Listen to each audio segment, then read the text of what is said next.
వర్గీకరణ అనేది న్యాయమైన డిమాండ్, సుదీర్ఘ కాలం నుంచి జరుగుతున్నటువంటి డిమాండ్ కు రాజ్యాంగం బద్దంగానే ఉన్నది, అది న్యాయబద్ధమైనది.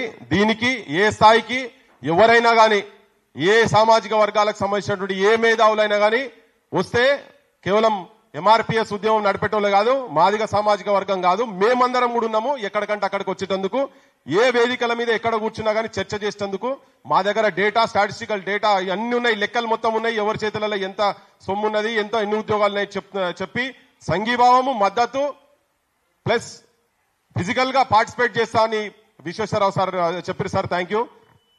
ఇప్పుడు ప్రొఫెసర్ జయధీర్ తిరుమలరావు గారు సుదీర్ఘ కాలంలో విభిన్న మూమెంట్స్ లో ఉన్నారు. సార్ మొదలే చెప్పారు, నాకు 2:30 నుంచి 3 మధ్యలో వస్తా పృథ్వీ, అప్పుడు పంపించాలి, కొద్దిగా హెల్త్ ఎమర్జెన్సీ ఉన్నది. యాక్చువల్ సార్ రావద్దు కానీ చెప్పినందుకు మాట కాదని లెక్క సార్ వచ్చి సార్ మాట్లాడవలసిందిగా కోరుతున్నాను.